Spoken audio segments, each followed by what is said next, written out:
주시는 말씀은 누가복음입니다. 누가복음 13장 31절에서 35절까지 말씀입니다. 누가복음 13장 31절에서 35절까지 말씀입니다. 자, 우리 한 목소리로 함께 성경 말씀 봉독하겠습니다. 함께 봉독합니다. 곧 그때에 어떤 바리새인들이 나와서 이르되 나가서 여기를 떠나소서 헤롯이 당신을 죽이고자 하나이다. 이르시되 너희는 가서 저 여우에게 이르되 오늘과 내일은 내가 귀신을 쫓아내며 병을 고치다가 제3일에는 완전하여 지리라 하라. 그러나 오늘과 내일과 모레는 내가 갈 길을 가야 하리니 선지자가 예루살렘 밖에서는 죽는 법이 없느니라. 예루살렘아 예루살렘아 선지자들을 죽이고 내게 파송된 자들을 돌로 치는 자여, 암탉이 제 새끼를 날개 아래 모음같이 내가 너희의 자녀를 모으려 한 일이 몇 번이냐. 그러나 너희가 원하지 아니하였도다. 보라, 너희 집이 황폐하여 버림바 되리라. 내가 너희에게 이르노니 너희가 주의 이름으로 오시는 이를 찬송하리로다 할 때까지는 나를 보지 못하리라 하시니라. 아멘. 자, 여기를 떠나소서라는 제목으로 성경 본문 말씀을 한번 보겠습니다.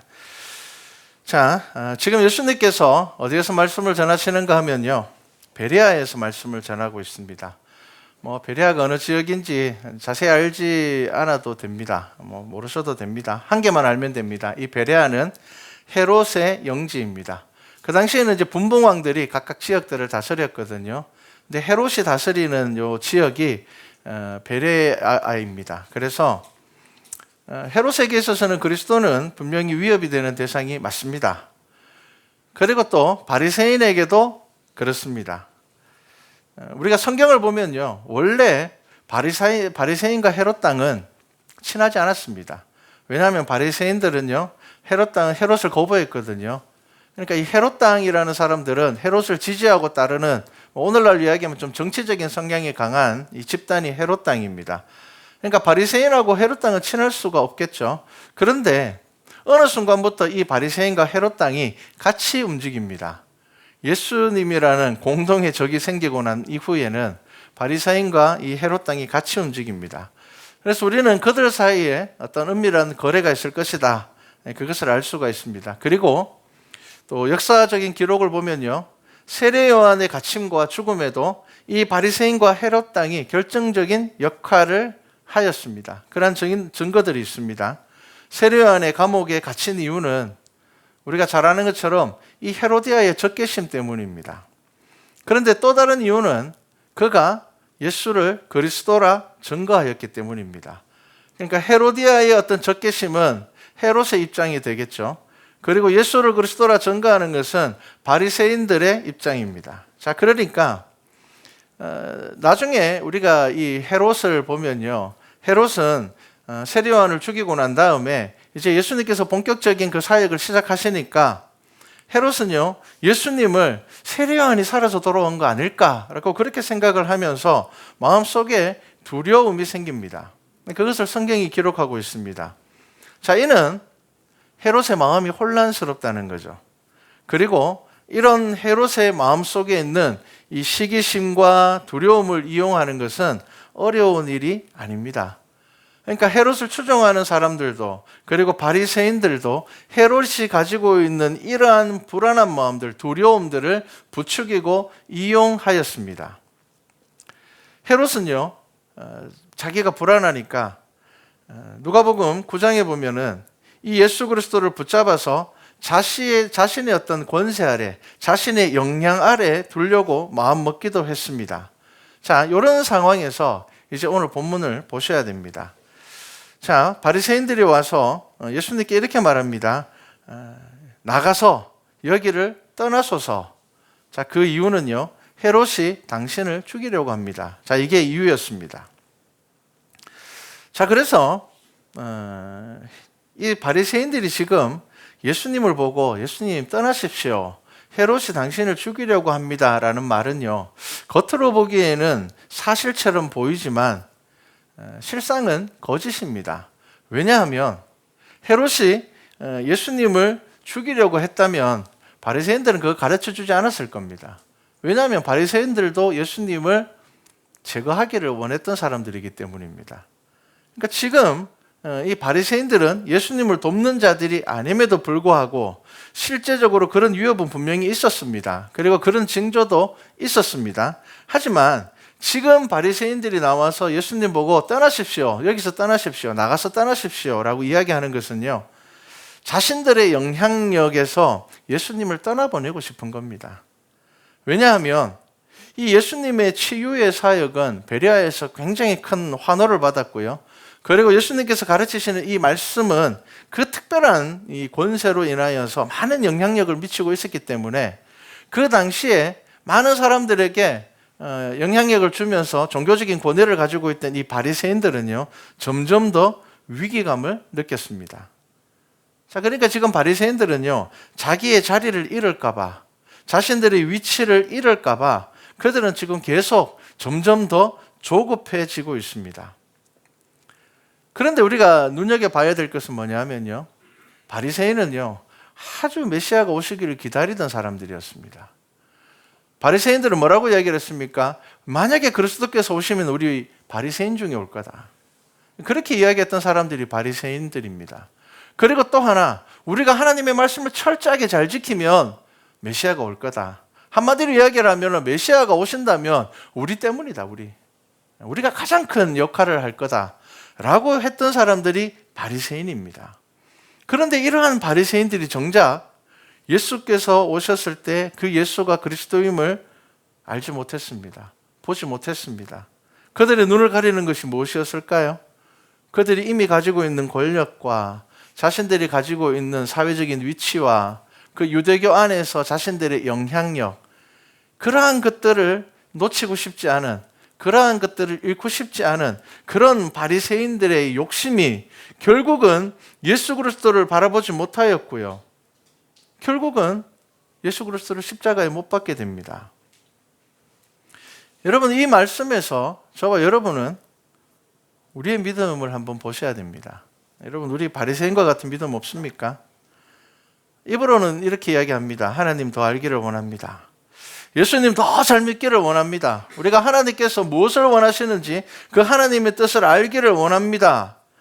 여러분, 그렇게 이야기하면서, 그렇게 말하면서 신앙생활을 하면서 정작 우리의 삶의 울타리, 우리의 욕심의 울타리를 허물지 못하는 신앙인들이 너무 많습니다. 그래서 하나님을 믿는다고 하면서, 예수 그리스도를 믿는다고 하면서 정작 가장 중요한 부분에서는 나의 욕심이 드러나게 되고 내가 원하는 것들을 하려고 하고, 예수 그리스도의 이름이 내가 원하는 것에 방해가 된다면 오히려 예수님의 이름을 밀어내는 신앙인들이 너무 많다는 겁니다. 때로는 신앙의 책임을 지지 않기 위하여서 예수님과 적당한 거리를 유지하는 이들이 있습니다. 신앙생활 그냥 요 정도 하면 돼, 더 이상 할 필요 없어. 여러분, 그것이 믿음처럼 보이지만 믿음이 아닙니다. 예수님께서는 분명히 뭐라고 말씀하셨습니까? 나의 안에 거하라 라고 말씀하셨습니다. 예수 그리스도 안에 거하는 것이 무엇이라고요? 열매 맺는 것입니다. 예수 그리스도를 통하여서 영양분을 받는 것입니다. 예수 그리스도를 통하여서 살아가는 것이 믿음으로 살아가는 겁니다. 분명히 성경은 열매 맺지 못하는 나무는 찍어버리겠다 그렇게 말씀하셨습니다. 여러분, 믿음은 무엇입니까? 말 그대로 믿는다는 거죠. 신뢰입니다. 의심하지 않는 겁니다. 그래서 이 믿음이라는 것은 분명히 우리가 살아가는 삶의 방식이 됩니다. 미국에서 평신도 신앙운동을 아주 오랫동안 이끄시는 분이 있습니다. 이분이 평신도 운동을 시작하게 된 이유에 대해서 이렇게 말했습니다. 어느 날 직장에서 아주 오랜 시간 동안 나와 함께 일한 동료에게 자신이 크리스찬이라는 것을 밝혔을 때 그 동료의 반응이 이랬다는 겁니다. 그럴 리가 없다. 나는 네가 기도하는 것 본 적이 없고, 미국은 기독교 국가니까요. 나는 네가 기도하는 것을 본 적도 없고, 네가 예수님에 대해서 말하는 것도 들은 적이 없다. 심지어 나는 네가 남들보다 더 경건하다고 생각한 적도 없다. 그런데 어떻게 네가 크리스찬일 수가 있느냐? 그 말이 자신에게 충격이 되었다는 겁니다. 자신도 모르게 자신의 믿음을 숨기면서 살아왔다는 겁니다. 직장에서 불이익을 당할까봐, 혹은 어떤 문제가 생겼을 때에 손해를 볼까봐, 그래서 자기도 모르게 신앙을 숨기면서 살아왔다는 겁니다. 지금도 이러한 상담을 하시는 분들 많습니다. 제가 이제 직장을 나가게 되었는데 제가 직장에서 굳이 교회 다닌다라는 것을 말할 필요가 있을까요? 여러분, 이런 상담들은요, 의외로 많이 합니다. 교회에 다닌다는 것을 말하면 불이익을 당할까 봐 주저하게 된다는 겁니다. 어떤 상황에서 남들보다 더 손해를 강요당할까 봐 싫다는 겁니다. 혹은 잘못한 것이 아님에도 불구하고 남들보다 더 높은 도덕적 잣대를 들이댈까 봐 두렵다는 겁니다. 여러분, 그렇게 생각할 수 있습니다. 그런데 여러분, 진짜 고민하는 게 그것일까요? 그 질문 속에 들어있는 의미가 뭘까요? 그는 이미 예수를 믿는다는 게 어떤 건지 알고 있는 사람입니다. 그렇기 때문에 그 질문을 하는 겁니다. 내가 생각하기에 예수 믿는 사람은 이렇게 살아야 되는데, 내가 생각하기에 교회 다니는 사람은 이렇게 살아야 되는데, 그거 알고 있어요. 알고 있는데 여전히 자기가 가지고 있는 자신의 기준과 자신의 욕심을 버리기가 너무 힘들기 때문에 그런 질문을 하는 겁니다. 정말 그렇게 믿어야 됩니까? 정말 그렇게 살아야 됩니까? 진짜 믿는다는 것이 무엇인지 알기 때문에 미리 그렇게 걱정하고 두려워하게 되는 겁니다. 이미 답은 나와 있습니다. 그가 정말 몰라서 묻는 게 아니기 때문입니다. 알고 있습니다. 그렇기 때문에 더더욱 예수 그리스도를 선택해야 됩니다. 여러분, 지난주 말씀을 기억하십니까? 예수님께서는 저와 여러분들에게 좁은 길을 가라고 하셨습니다. 여러분, 좁은 길 얼마나 불편합니까? 얼마나 힘듭니까? 그런데 왜 예수님께서는 저와 여러분들에게 불편하고 힘든 그 길을 가라고 말씀하셨겠습니까? 다른 이유가 없습니다. 그 길이 구원의 길이기 때문입니다. 그것 외에 다른 길이 없기 때문입니다. 넓은 길로 가서는 하나님의 말씀대로 사는 것이 불가능하기 때문입니다. 그 길이 구원의 길이기 때문에 그 길을 가야 한다는 것, 그것이 우리 아버지 되시는 하나님의 마음입니다. 여러분들이 자녀를 양육할 때 어떻게 양육합니까? 야, 너 마음대로 살아. 여러분, 그렇게 가르치지 않습니다. 여러분들 옳고 그름을 가르치려고 합니다. 이건 옳은 거고 이건 틀린 거야. 왜 자녀들에게 정직하게 살라고 말합니까? 남을 속이더라도 잘 살면 돼. 야, 뭐 인생 별거 없어. 남 좀 속이더라도 크게 피해 안 주면 돼. 왜 그렇게 가르치지 않습니까? 왜 친구와 다투면은 먼저 화해하라고 이야기를 합니까? 네가 잘못한 거 없으니까 화해하지 마. 그렇게 가르치지 않습니다. 왜 아이가 거짓말을 할 때 뭐 어린아이니까 그럴 수도 있지, 그렇게 넘어가지 않고 아니야, 거짓말하면 안 돼. 왜 그렇게 합니까? 여러분, 그게 아이들에게 얼마나 좁은 길인지 아십니까? 아이들은 마음대로 살고 싶잖아요. 아이들은 마음껏 하고 싶잖아요. 왜 아이들이 밤새워서 휴대폰을 하면 부모님들이 못하게 합니까? 아이들에게 그게 얼마나 좁은 길인지 아십니까? 너무 좁아서 못 들어가는 길입니다. 뭐 딱히 특별한 일도 없는데 왜 새벽까지 좀 하면 좋을 텐데. 그런데 왜 우리가 아이들에게 그렇게 가르칠까요?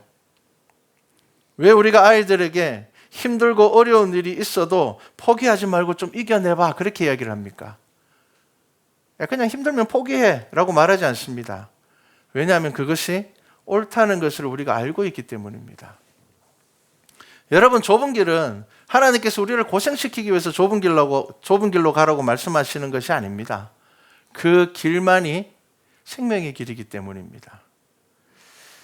여러분, 바리새인들은요, 성경을 가장 잘 아는 사람들입니다. 그때의 바리새인들이 가지고 있는 이 성경적인 지식은요, 지금 신학자들이 가지고 있는 엔간한 지식보다 훨씬 더 많을 겁니다. 그들이 지식만 가지고 있습니까? 그들의 삶에서 얼마나 철저하게 살아갑니까? 얼마나 철저하게 금식하고, 얼마나 철저하게 헌금을 하고, 얼마나 철저하게 봉사를 하고 헌신을 합니까? 그렇게 성경을 잘 암에도 불구하고, 그들이 그렇게 기다리던 예수 그리스도를 앞에 두었음에도 불구하고, 그 예수 그리스도께서 능력의 말씀을 행하시고 그가 기적을 행하시고 표적을 행하시는 것을 보면서도 그들이 예수님께 뭐라고 이야기를 합니까? 떠나소서라고 이야기를 합니다. 좀 떠나십시오. 여러분, 우리의 믿음이 그런 믿음이 되어서는 안 됩니다. 다 압니다. 그런데 신앙으로 사는 게 너무 힘들어서 여러분, 신앙의 삶이 우리의 삶에서 두 번째, 세 번째 계속 내려갈 겁니다. 한번 우리의 중심에서 예수 그리스도를 밀어내기 시작하면요, 계속 밀어내게 될 것입니다. 바리새인이 하는 이야기에 대하여서 떠나십시오라고 이야기할 때 예수님께서 뭐라고 대답하십니까? 너희는 저 여우에게 가서 그렇게 말씀하십니다. 오늘은 내가 이거 하고 내일은 저거 하고 내가 제3일에 완전해질 것이다. 그렇게 말합니다. 오늘과 내일과 모레는 내가 갈 길을 가야 하리니 선지자가 예루살렘 밖에서는 죽는 법이 없느니라. 그들은 지금 당신 죽을지도 모르니까 나가십시오라고 이야기하는데, 떠나십시오라고 이야기를 하는데, 예수님께서는요 거기에 대해서 두려워하거나 그것 때문에 예수님의 그 공생애의 방향이 바뀌지 않습니다. 지금 예수님께서는요 가까운 미래에 일어날 일들을 말씀하시는 겁니다. 나는 언젠가는 죽을 거야. 나는 언젠가는 갈 거야. 예수님께서는 십자가를 지신다라는 것을 이미 알고 계십니다. 하지만 내가 완전하여질 때 하나님의 때가 이루어질 것이다.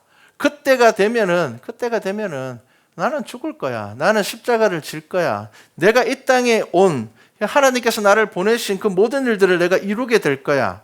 예수님께서는 십자가의 죽음으로 모든 것을 완성하실 것을 말씀하셨습니다.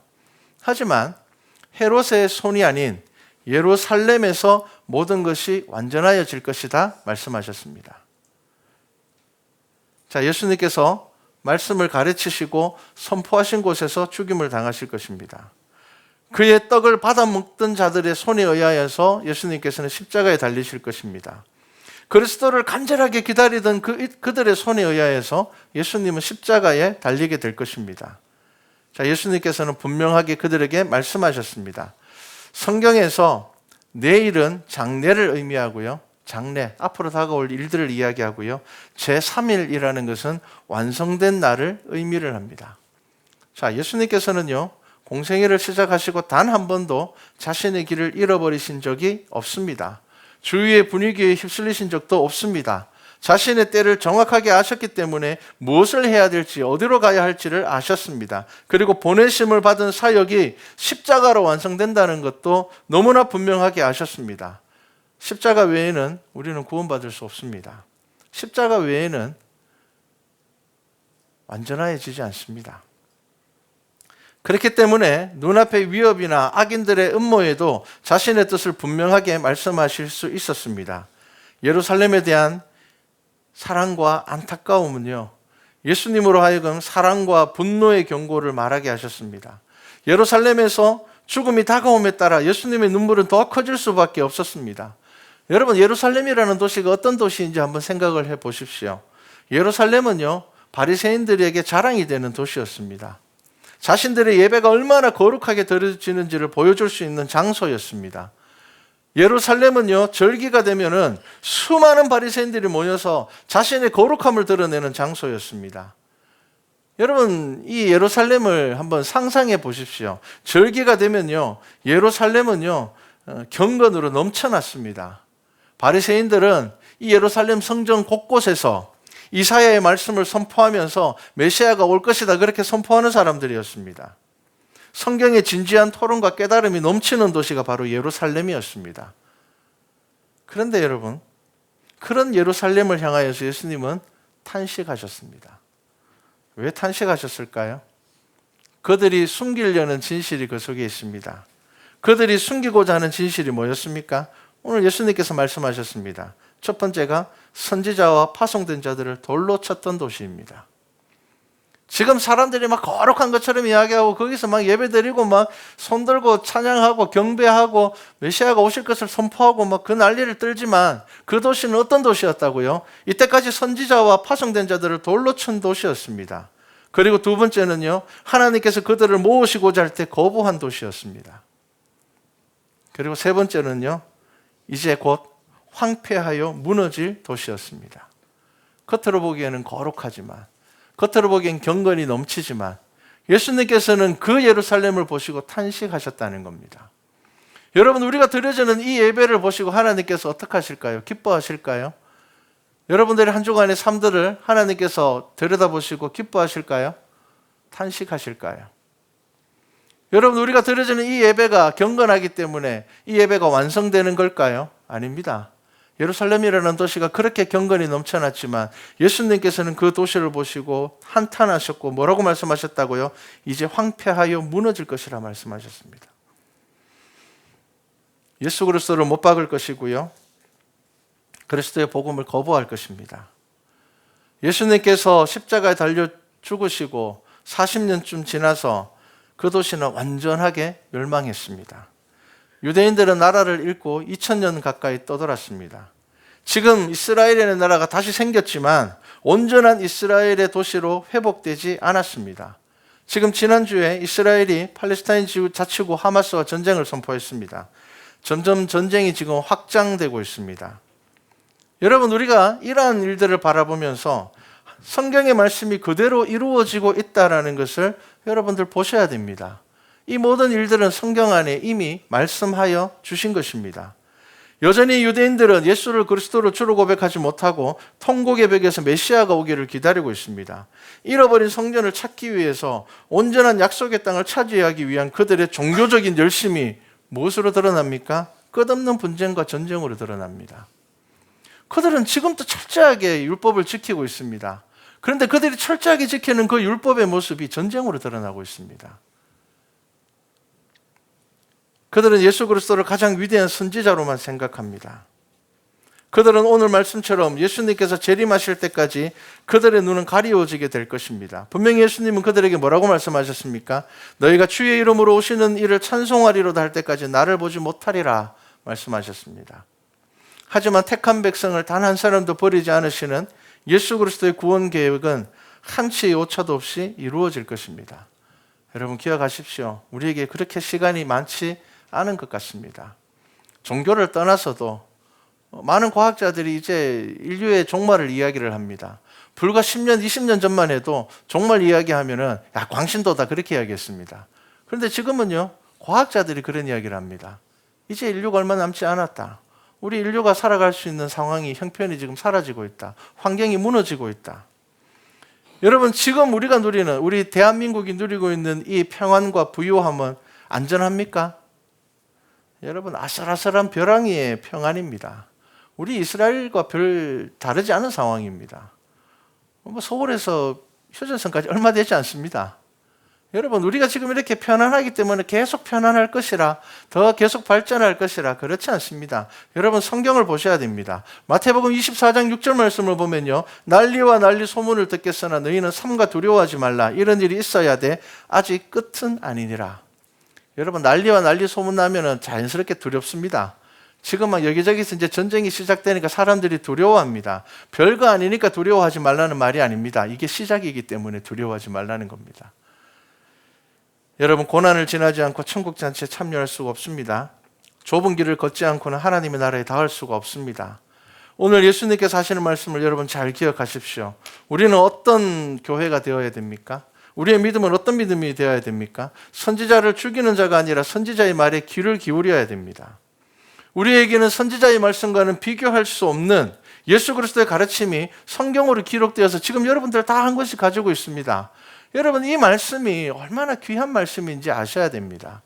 그냥 성경을 집에 뒀다가 그냥 1년에 한두 번씩 신방 받을 일 있으면 집에서 펼쳐보고, 여러분, 그것이 성경이 아닙니다. 한때는 이 한 절의 성경 말씀을 가지고 싶어서 정말 그것이 소원이었던 시절도 있었습니다.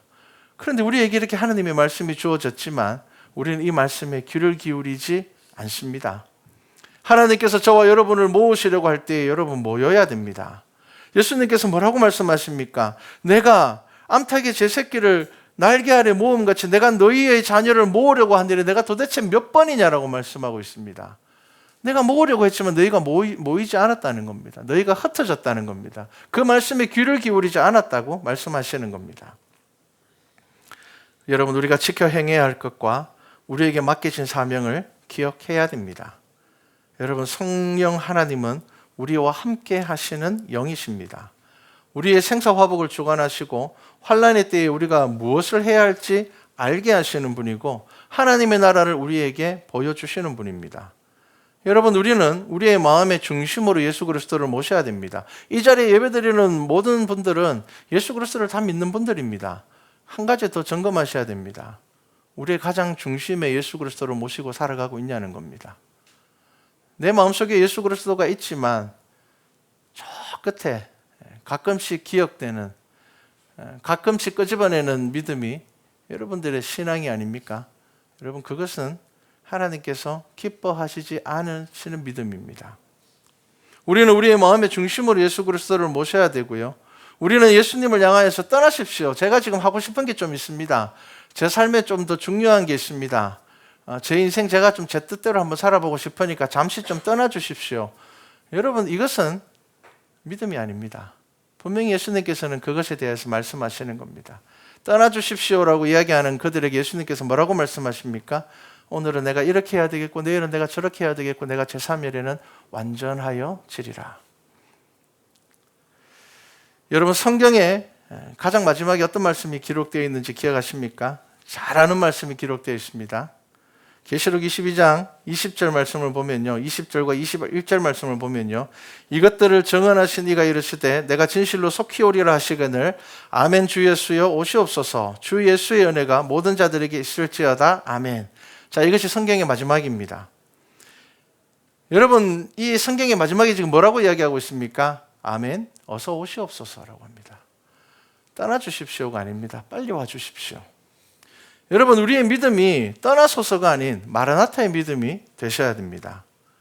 오 주여 오소서라는 아람어가 마라나타입니다. 여러분, 그런데 이 마라나타는요, 초대교회의 성도들의 인사와 같았습니다. 왜냐하면 너무 많은 박해를 당하고 있고 너무 많은 괴로움들 가운데 있었기 때문에 그들이 정말 간절하게 바라는 것이 뭐였는가 하면 예수님 빨리 와주십시오. 여러분, 이것이 그들의 믿음이었습니다. 그런데 이 마라나타가 띄어쓰기에 따라서 의미가 조금 바뀝니다. 마라나타라고 읽게 되면요, 우리 주님이 오셨도다라는 뜻이 되고요, 마라나타라고 읽게 되면요, 우리 주여 오시옵소서라는 뜻이 됩니다. 자, 여러분, 오늘 말씀을 통해서 여러분 기억하십시오. 우리의 믿음이 이런 믿음이 되어서는 안 됩니다. 좀 떠나주십시오. 조금만 멀리 가주십시오. 제 인생의 주인은 제가 되었으면 좋겠습니다. 여러분, 이러한 믿음이 아니라 마라나타의 믿음을 가지시기 바랍니다. 와주십시오. 저의 가장 중심에 와주십시오. 저의 삶의 가장 중심에 와주십시오. 나의 욕심과 나의 고집과 나의 감정들을 다 내려놓고 내가 예수 그리스도의 십자가의 믿음으로 살아갈 수 있게 성령 하나님 나의 가장 중심에 들어와 주십시오. 여러분, 이것이 우리의 믿음이 되어야 됩니다. 예수 그리스도의 십자가 보혈의 능력으로 우리의 삶이 채워져야 될 것입니다. 나의 욕심과 만족을 위해서 예수님을 잠시 떠나보내는 것이 아니라 마라나타의 믿음으로 새롭게 시작되는 이 한 주간 믿음의 분량을 채워가는 우리 성도들이 되기를 주님의 이름으로 축복합니다.